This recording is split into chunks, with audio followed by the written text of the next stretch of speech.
Hello सखी, welcome back to my channel. तो कल हमने जाना था कि आईआर क्या होता है, आईआर क्यों आया जब एचआर ऑलरेडी एग्जिस्ट करता है। आईआर और एचआर में क्या क्या डिफरेंसेस है, मतलब बेसिक हम जान गए।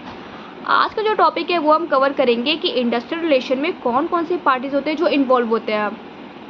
क्योंकि हम जान गए कि जो आईआर होता है वो ना ही अकेले मैनेजमेंट का खेला है, ना ही अकेले वर्कमैन का खेला है। तो आईआर में बेसिकली 4 पार्टीज होती है जो इन्वॉल्व होती है। सबसे पहला मालिक, हमारा मैनेजमेंट। दूसरा वर्कर और वर्कमैन। तीसरे आते हैं हमारे यूनियंस। चौथा होता है हमारा गवर्नमेंट। अब बहुत सिंपल टर्म में हम पढ़ेंगे कि ये क्या है, ये कौन होते हैं, इनका रोल रिस्पॉन्सिबिलिटीज़ क्या है और आईआर में इनका फोकस क्या है, आईआर से क्या फोकस है। ठीक है, तो सबसे पहले बात करते हैं हमारे मालिक की, हमारे मैनेजमेंट की। तो मैनेजमेंट क्या होता है? मैनेजमेंट फैक्ट्री एडमिनिस्ट्रेशन होते हैं, एम्प्लॉयर होता है, कंपनी होता है और हमारे सीनियर्स लीडर होते हैं। अब इनकी रिस्पॉन्सिबिलिटी क्या होती है? इनकी रिस्पॉन्सिबिलिटी होती है कि पॉलिसीज़ को बनाए रखना, बनाना और प्रोडक्शन चलता रहे। कोई भी सैलरी और बेनिफिट्स होते हैं उनको डिसाइड करना, डिसिप्लिन को मेंटेन कराना और last but not the list इनका काम होता है कि बिजनेस को कैसे हम प्रॉफिट दिला सकें। ठीक है, अभी ये आईआर में इनका फोकस क्या होता है, आईआर का क्या फोकस है इनका? तो ये चाहते हैं कि इनकी फैक्ट्री बहुत स्मूथली चलती रहे, बिना किसी डिस्प्यूट के, बिना किसी दंगे फसाद के।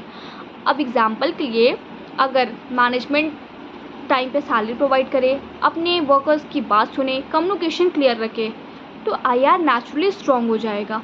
ठीक है, अब दूसरा आते हैं हमारे वर्कर और वर्कमैन में। ये मेन पार्टी होती है, ये वो लोग होते हैं जो एक्चुअल में प्रोडक्शन कर रहे होते हैं, जो एक्चुअल में मशीन को ऑपरेट कर रहे होते हैं। इनकी कुछ रिक्वायरमेंट्स रहती है मैनेजमेंट से, जैसे फेयर वेजेस प्रोवाइड करो, वर्किंग कंडीशंस अच्छी रखो, सेफ्टी का ध्यान रखो, जॉब सिक्योरिटी प्रोवाइड करो और रिस्पेक्टफुल बिहेवियर बना के रखो। और भी कुछ होते होंगे। अब इनका आईआर का क्या फोकस है वर्कमैन से? तो वर्कमैन का काम होता है, वर्कमैन की रिस्पॉन्सिबिलिटी होती है कि वो डिसिप्लिन को मेंटेन किए रहे, वो रूल और रेगुलेशन को फॉलो करे। अगर कोई इनको प्रॉब्लम है तो थ्रू प्रॉपर चैनल वो उनको रेस करे। ठीक है, अब तीसरा आते हैं हमारे यूनियन। यूनियन क्या होता है? यूनियन को हम कलेक्टिव वॉइस बोल सकते हैं वर्कर्स का, मतलब वर्कर्स का कलेक्टिव ऑर्गेनाइजेशन यूनियन होता है। यूनियन का काम क्या है कि वो अपने वर्कर्स की बात को मैनेजमेंट तक पहुंचाए। अभी हम जानेंगे कि यूनियन की रिस्पॉन्सिबिलिटी क्या है। यूनियन की रिस्पॉन्सिबिलिटी वही वर्कर्स की बात मैनेजमेंट तक पहुंचाए, नेगोशिएशन कराना, अगर उनको लग रहा है, अगर पता है उनको कि हम उनके वर्कर्स के साथ बुरा हो रहा है तो उसके लिए स्टैंड लेना, ये सब काम आता है यूनियन का। चौथा आते हैं हमारे गवर्नमेंट का, यानी हमारे मतलब गवर्नमेंट का। तो गवर्नमेंट का काम क्या होता है? ये न्यूट्रल अथॉरिटी होती है, ये डेली आके इंटरवेन नहीं कर रही होती है क्या चल रहा है, क्या हो रहा है, ये ऐसा इसका काम नहीं होता है। तो उसका क्या काम होता है?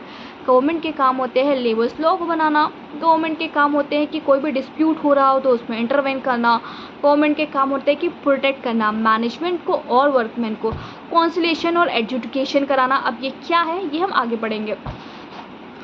अब हम एग्जाम्पल अगर लेते हैं कि मान लीजिए कोई डिस्प्यूट हो गया, ठीक है, और सेटलमेंट फेल हो गया, तो एंट्री होती है कॉन्सिलेशन ऑफिसर, जिसको हम लेबर ऑफिसर भी कहते हैं। ठीक है, तो अब अगर हम सिंपल टर्म में बोले कि ये क्या क्या है, इनका क्या काम है, तो अगर मैनेजमेंट फ्लेक्सिबल हो, अगर वर्कर हो वर्कमैन कोऑपरेटिव हो, अगर यूनियन रिस्पॉन्सिबल हो और गवर्नमेंट ट्रांसपेरेंट और न्यूट्रल होके अच्छे डिसीजन ले, मतलब सही डिसीजन ले, तो आईआर स्ट्रॉन्ग रहेगा।